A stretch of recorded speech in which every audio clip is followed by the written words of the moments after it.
years, we have had parents constantly ask us, how can I prepare my child for kindergarten?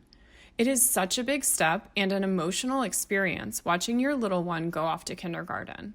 You want your child to be as prepared as they can be to start kindergarten, but so many parents don't know exactly how to do this. This is your chance to take action. Have you ever wondered, what does my child need to know when they start kindergarten? Or, have I prepared my child enough for this major milestone of moving up from preschool to kindergarten? Then you're in the right place. If you can believe it, we've even had our teacher friends ask us, so please know you are not alone. Kindergarten is not what it used to be when we were in school, and the expectations for the children just keep increasing. We met in 2014 when Megan was teaching kindergarten and I was teaching first grade. Both of our grade levels worked closely together, and there was an immediate connection because of our shared vision for our students. We both understood the importance of developing a strong foundation in the early childhood years because they are extremely crucial.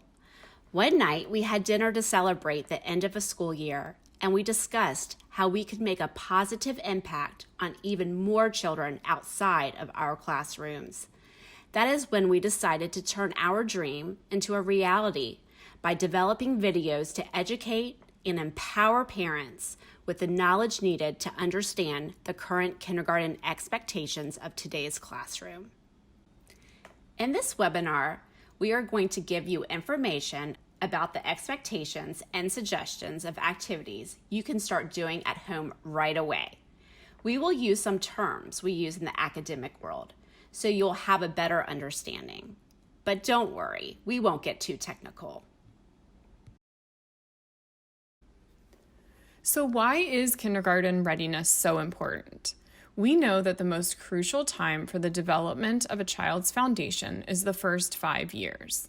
This shapes their future growth, happiness, and learning within their family, community, and in life. Recent research confirms that the first 5 years are particularly important for the development of the child's brain. Early experiences provide the base for the brain's organizational development and functioning throughout life. This is huge. These are also the years children tend to learn more quickly compared to any other time in life. We know you've heard that children's brains are like sponges. Well, that's true. When brain neurons are sparked, new ones grow and spark even more brain development.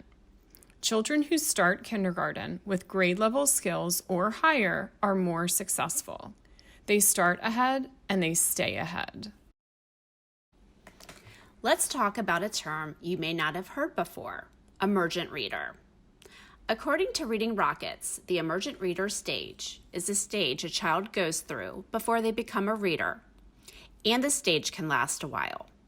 During the stage, they might know or be able to do the following: know some letters of the alphabet, understand that writing conveys a message, scribbles when writing, recognize some environmental print, which is print we see every day in the world around us.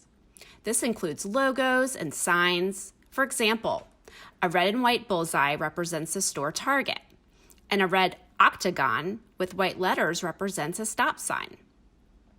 Environmental print is the first type of print a child will recognize. Is your child starting to recognize logos and signs?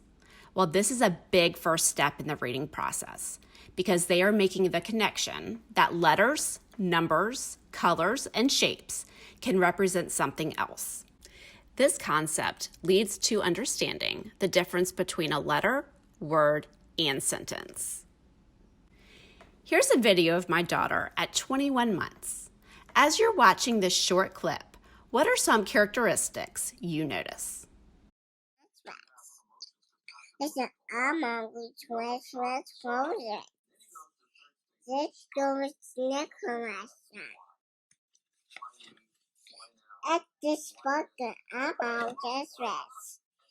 Apple smooth and rest.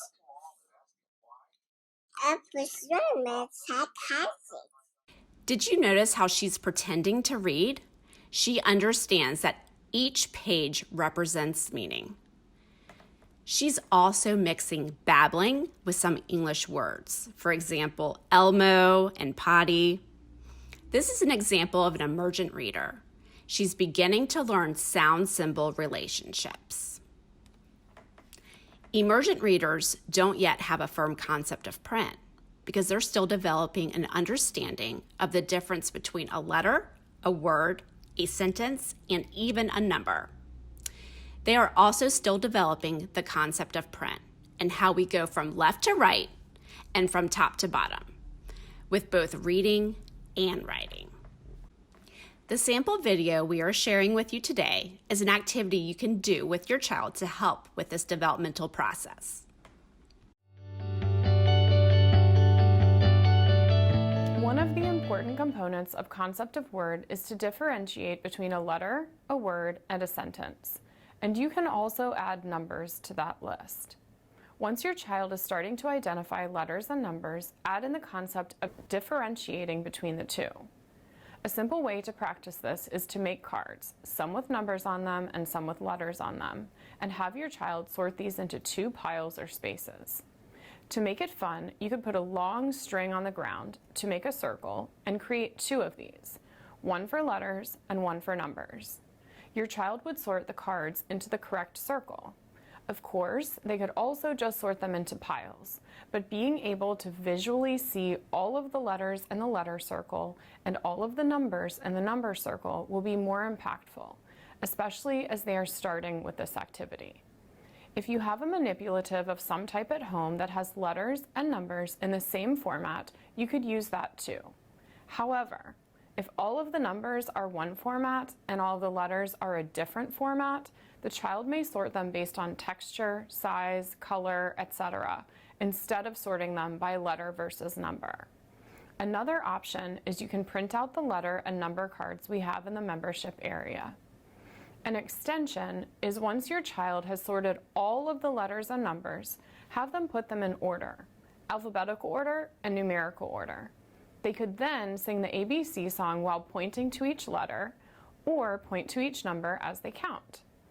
All right, that gives you several ways to start developing concept of word.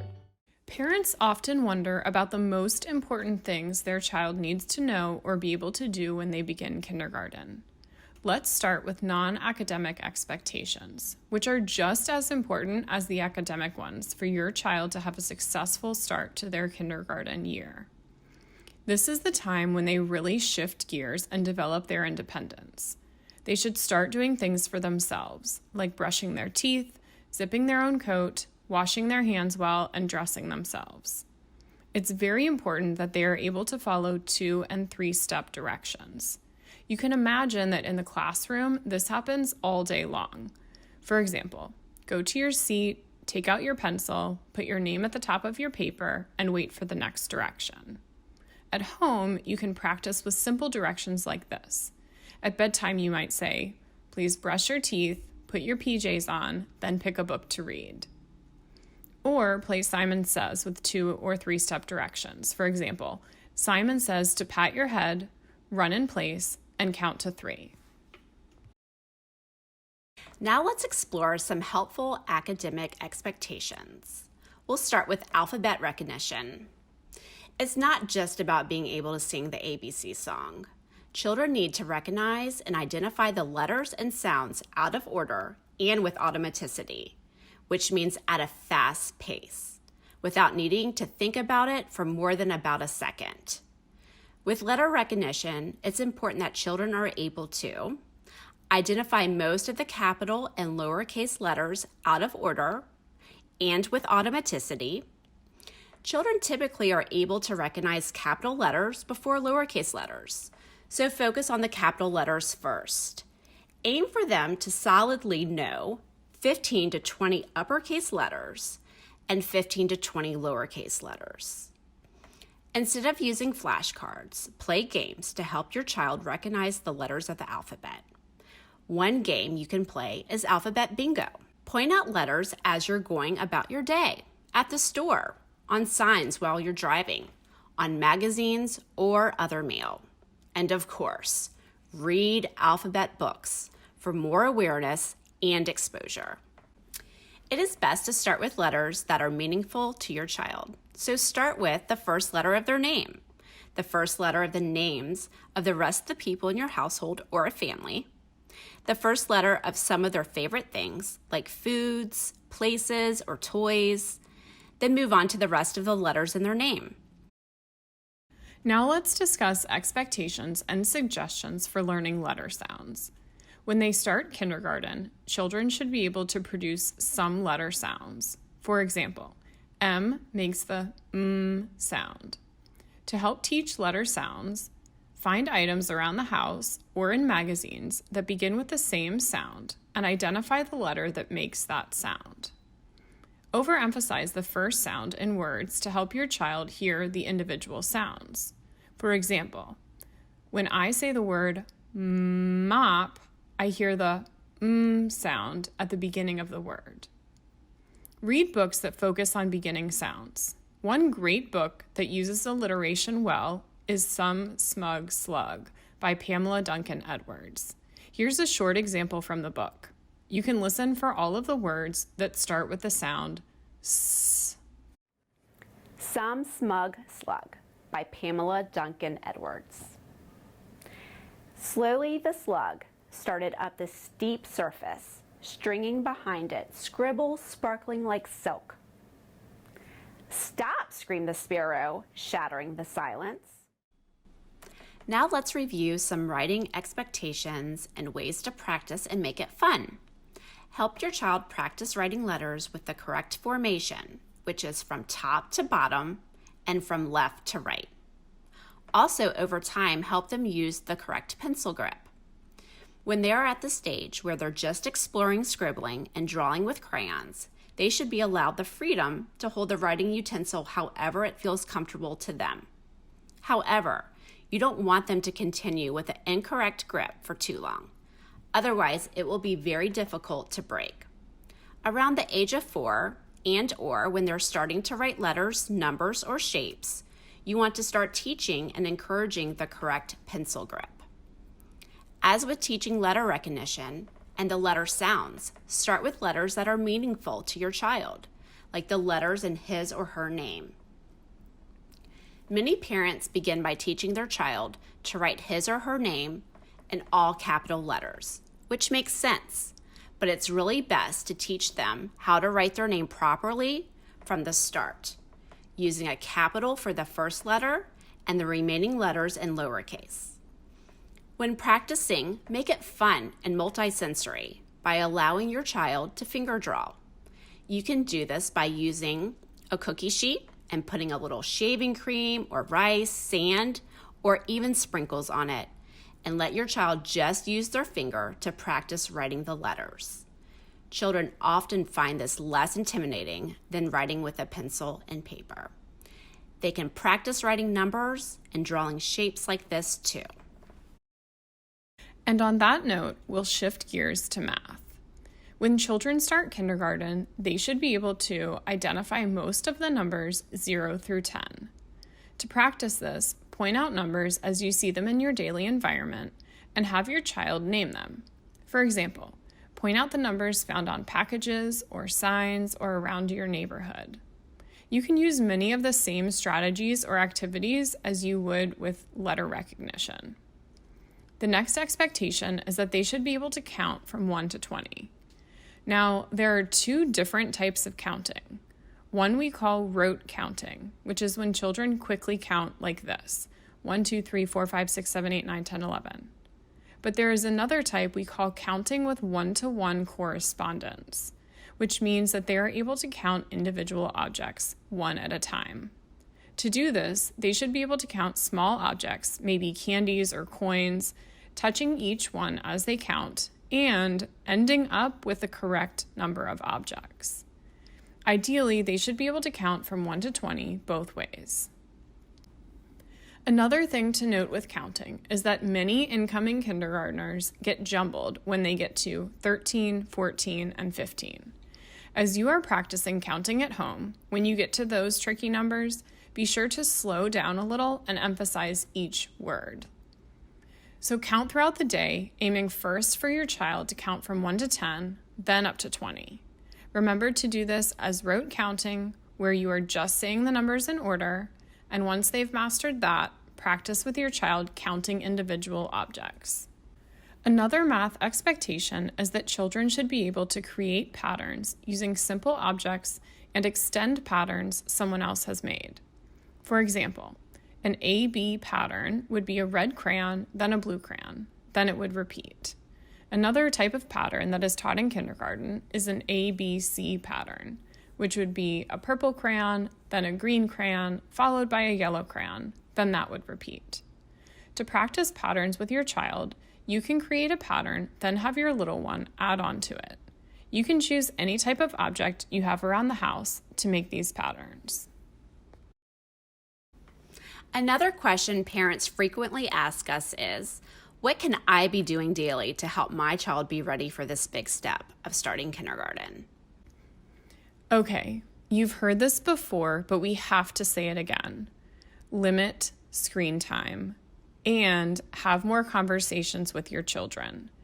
This is an opportunity to model how to communicate feelings and solve problems. It also allows them to express their needs and wants, which is very important in a classroom setting. The more conversations you have with your child, the more exposure they will have to language, both the structure of language and new vocabulary. Some trends that kindergarten teachers are seeing in 5- and 6-year-old children is that they don't seem as prepared for school-related tasks as in years past. In many cases, children are coming in more impulsive and with fewer social skills. They often struggle to maintain attention and focus on an activity or lesson for an appropriate amount of time. We're also seeing that more and more children are having difficulty with the fine motor skills of cutting, pasting, and holding a pencil or crayon appropriately. When reflecting on why we think this is happening, my colleagues and I all agree that technology is changing our children. Reading is the most impactful thing you can do with your child, so be sure to incorporate this into your daily routine. Your child should be able to sit down and listen to an entire picture book, which helps develop attention, focus, and vocabulary. We mentioned about the concepts of print earlier, and while you're reading with your child, you can incorporate more concept of print skills. Have your child sit on your lap. Model reading the title, including the author and illustrator, and read with expression, using different voices depending on the character situation. Making this part of your nightly routine is crucial. It's highly recommended that you read the same books over and over again. This will help when your child tries to mimic reading that same book, which is a very important step for emergent readers. We discourage you from saying things like, "Oh, you just memorized it because you've heard it a million times," because memorizing is part of the process.